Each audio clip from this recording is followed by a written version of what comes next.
This is Newsbreak 26 in southwest New Brunswick. I'm Vicki Hogarth. Here's what's happening in our part of the world.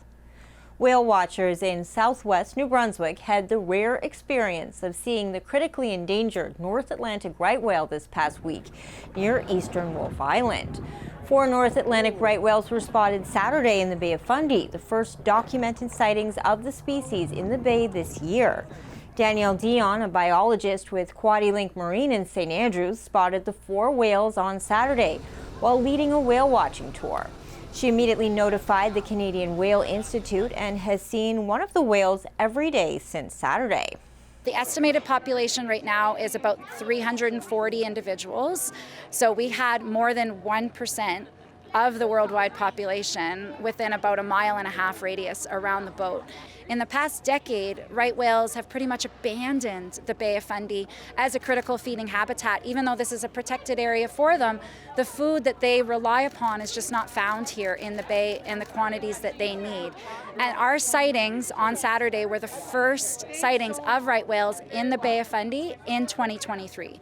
So it's a very important sighting. And every single sighting of a critically endangered species, to report that is very important. Dion says individual right whales are easy to identify because of unique scarring. Right whales are identified by the callosities, so the roughened patches of skin that are on the front of their head. And unfortunately, a lot of them are identified by scarring that's on their tail stalks, and that's from entanglement in fishing gear. With over 85% of the population entangled at least once, it's a huge issue. The Charlotte County Fall Fair took place on Saturday and Sunday, with thousands of visitors descending on Ganong Nature Park to celebrate rural life in southwest New Brunswick. From exciting games and hay rides to market vendors and live music, the 2-day celebration of autumn was one of the most highly attended fairs in the event's history, with approximately 1,700 people at the fair on just the first day. Close to 300 people met at the Point in St. Andrews on Saturday evening for a smudging ceremony and silent walk to mark Truth and Reconciliation Day. Many of the participants wore orange in recognition of residential school survivors and in memory of the victims who never came home. One of the event organizers, St. Andrews Deputy Mayor Kate Akagi, who is a member of the Pescatomagotti Nation, said she was pleased to see so many locals come out to the event, as well as a few residential school survivors and their family members. Today is remembering the residential schools and the survivors and the ones that didn't come home. A lot of them, as you know, a few years ago they found over 200 graves.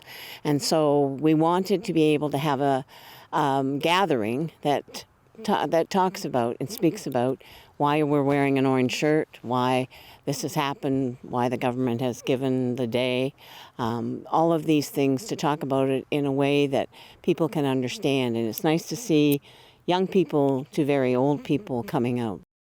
The Honorable Kathy Baucus, a minister responsible for seniors, was in St. Andrews on Thursday to announce over $224,000 in funding from the province for the Charlotte County Seniors Resource Center, located in the St. Andrews Wellness Center and opening this October. The mandate of the center is to help Charlotte County seniors access important information and services to ultimately help seniors stay in their homes longer. Finally, Abby, Alistair, and Lila of Vincent Massey Elementary School were selected from a letter writing contest to try out the roles of mayor and fire chief of St. Andrews for a day.